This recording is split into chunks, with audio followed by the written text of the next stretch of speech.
বিশ্বাস করো বন্ধুরা, এই মুরগি ভুনাটা যদি একবার খেয়ে দেখো, এর স্বাদ কিন্তু মুখে লেগে থাকবে সারা জীবন।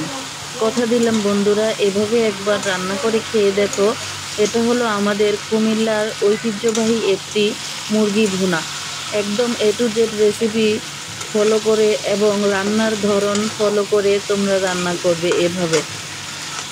দেখবে ছোট থেকে বড় সবাই খুব প্রশংসা করবে এই মুরগি ভুনাটাকে। এটা দেশি মুরগি। তো বন্ধুরা, আসসালামু আলাইকুম। চলে আসলাম আমাদের কুমিল্লার মুরগি ভুনা নিয়ে। ঐতিহ্যবাহী এই মুরগি ভুনা যে খাবে সে কিন্তু আর ভুলতে পারবে না। পরবর্তীতে এটাই শুধু খেতে চাইবে। তো রান্নার প্রসেসে চলে এসেছি বন্ধুরা। দেখতে পাচ্ছ আমি এখানে মুরগিগুলো কেটে ধুয়ে নিয়েছি।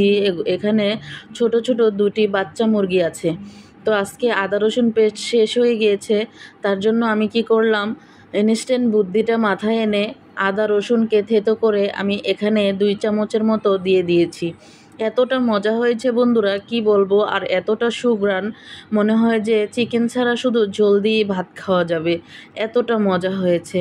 হলুদ, মরিচ, ধনিয়ার গুঁড়া, জিরার গুঁড়া এবং আদা রসুন থেতে করা এখানে 2 টেবিল চামচের মতো হবে। আর সরিষার তেল, পেঁয়াজ কুচি, এগুলো আমি সবগুলো উপকরণ দিয়ে দিলাম।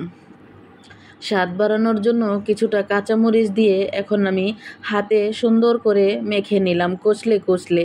ক্যামেরাটা অফ ছিল বন্ধুরা, তার জন্য দুঃখিত। তো এই যে চুলায় একটি কড়াই বসিয়ে দিয়ে আমি এখন রান্নার প্রসেসে চলে এসেছি বন্ধুরা। এই যে দেখো আমি দিয়ে দিলাম বেশ খানিকটা পেঁয়াজ কুচি সরিষার তেল দিয়ে। সরিষার তেলে এই ভুনাটা করলে অসম্ভব মজা হয় খেতে বন্ধুরা। একবার করে দেখবে, আমার কথাটা ভুলতে পারবে না। আমাদের দেশে এই মুরগি ভুনা যেন ছোটোবেলা খেয়েছি, আমার নাকে আজও পর্যন্ত ঘ্রাণ লেগে আছে। এভাবে আমি চেষ্টা করি আমার পরিবারকেও আমি রান্না করে খাওয়াতে।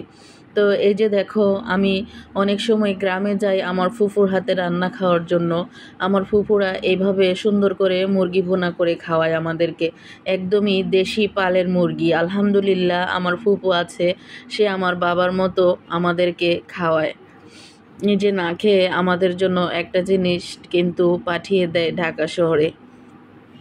তো এই যে দেখো আমি এখানে এলাচগুলো থেতো করে দিয়ে দিলাম এবং দারুচিনি, তেজপাতা, আর দিলাম সামান্য কয়েকটা দানার মতো মেথি দানা। তো এটা আমাদের দেশে খায়, তোমরা যদি না খেতে চাও এটা না দিলেও স্কিপ করলেও চলবে। তো এছাড়া বাকি উপকরণগুলো দিয়ে তোমরা রান্নাটা করে নিতে পারো। এই যে দেখো আমি এই যে মশলাগুলোকে লাল লাল করে ভেজে আমি কিন্তু এখানে মাখানো সেই মুরগিগুলোকে এখানে দিয়ে দিলাম। মুরগিগুলো খুবই ছোট ছিল, খুবই ছোট বলতে এই যে দেখো রানগুলো কত বড় বড় দেখাচ্ছে। কি বলবো তোমাদের সাথে, একটু মজা করি বন্ধুরা। খুব ছোট ছিল এই মুরগি। আমার নানু মারা গেছে, নানুর মুরগি ছিল, তো মা আবার নানু বাড়িতে গিয়েছিল, আমার মামা স্ট্রোক করেছে, সেখান থেকে এই মুরগি নিয়ে আসছে। তো ভাবলাম যেহেতু একদমই দেশের অরিজিনাল মুরগি, তার জন্য এভাবেই ভুনা করে দেখি। তো দেখো বন্ধুরা, আমি কিন্তু এই চিকেনটাকে ঢেকে দেইনি। ঢেকে না দিয়ে আমি কিছুক্ষণের জন্য এই যে তেলের মধ্যে ভাজা ভাজা করে নিচ্ছি। কারণ যদি ঢেকে দিতাম তাহলে কিন্তু পানি উঠে আসতো। এখানে কোনো পানি উঠে আসেনি, একদম তেলের কড়াইতে আমি এটাকে কিন্তু একটু লাল লাল করে ভেজে নিচ্ছি। আর এটাই হলো এই মুরগি ভুনাটার টেস্ট, আসল টেস্ট। এখানে কোনো পানি দেইনি আমি, একদমই তেলের উপরে এই মশলাটা দিয়ে এটাকে একটু ভাজা ভাজা করে নিয়েছি। এখন আমি সামান্য একটু পানি দিয়ে মুরগিটাকে জাস্ট হালকা করে একটু সিদ্ধ করার জন্য দিয়ে দেব। দিয়ে এটাকে কিছুক্ষণ আমি ঢেকে রান্না করে নেব বন্ধুরা। দেখতেই পাচ্ছ আমি কিন্তু আগে কোনো পানি এখানে অ্যাড করিনি। তো যারা আমার ভিডিওটি এই পর্যন্ত দেখেছো সকলকে আমার মন থেকে জানাই আন্তরিক শুভেচ্ছা ও ভালোবাসা।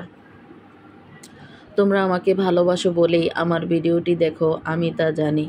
তবে যারা আমার ভিডিওটি এখনও দেখছো একটি লাইক দিতে ভুলে গিয়েছো বন্ধুরা আমার, একটি লাইক দিয়ে আমার ভিডিওটিকে কন্টিনিউ করবে এবং আমার আজকের মুরগি ভুনাটা কেমন হয়েছে তোমাদের মূল্যবান বক্তব্য আমার কমেন্টস বক্সে রেখে যাবে। এটাই আমার অনুরোধ তোমাদের কাছে। ছোট্ট একটি লাইক দিলে আমার ভিডিওটি যাবে দূর থেকে অনেক দূর। তো বন্ধুরা, এই যে দেখো আমার মুরগিটা কিন্তু অলমোস্ট ডান হয়ে গিয়েছে। আমি কিন্তু চুলার জালটা অফ করে দিয়েছি। খুব সুন্দর করে উপরে তেলটা ভেসে এসেছে। আমি এখন বাটিতে নিয়ে আমি তোমাদেরকে দেখিয়ে দিচ্ছি কতটা সুন্দর হয়েছে রান্নাটা। তো আমার হাজবেন্ড কিন্তু ওদিকে বসে বসে ডাকছে, তার নাকে কিন্তু ঘ্রাণ লাগতেছে কিন্তু বলতেছে না। আমি কিন্তু ঠিকই বুঝতেছি যে তাড়াতাড়ি খাবার দাও, আমি বাইরে যাব। সে আসলে একটু এরকমই, আমি রান্না করলে সে গরম গরম খাবে আর বলবে যে গরম গরম খাবারের স্বাদই আলাদা। তো যাই হোক, আলহামদুলিল্লাহ হাজবেন্ডকে খুশি করতে পেরে আমি কিন্তু মহা খুশি। আলহামদুলিল্লাহ, যে কোনো মানুষই খেয়ে যদি ভালো বলে তো আমাদের গৃহিণীদের কাছে খুবই ভালো লাগে, তাই না পুরা? তোমরা কি বলো? এই যে দেখো আমি সুন্দর করে টমেটো দিয়ে আজকে মসুর ডাল রান্না করে নিয়েছি। খুব মজা হয়েছিল ডালটা। আমার ছোট মেয়ে চামচ দিয়ে উঠিয়ে উঠিয়ে ডাল খাচ্ছে আর বলছে এত মজা কেন হয়েছে মা, এত মজা কেন হয়েছে। এই যে দেখো ডালটা দেখলেই বুঝতে পারবে কতটা ইয়ামি হয়েছে। ডালটা পাতলা ডাল রান্না করেছি, মুরগি ভুনা করেছি, আর হলো আমার আম্মু সকালবেলা উঠেই খুদের ভাত রান্না করেছিল, আর হলো বাসপাতি শুটকি, চাপা শুটকি যেটাকে বলে, সেটা দিয়ে ভর্তা করে নিয়েছিল। তো আজকে আমাদের খাবার এগুলোই মেনুতে ছিল, আর বেশি কিছু রান্না করিনি। এই যে দেখো হাজবেন্ডের খাবারটা আমি তোমাদের সাথে শেয়ার করে দিলাম। তো আজকের মতো এখানেই বিদায় নিচ্ছি বন্ধুরা, সকলেই ভালো থেকো। আসসালামু আলাইকুম ওয়া রাহমাতুল্লাহি ওয়া বারাকাতুহু।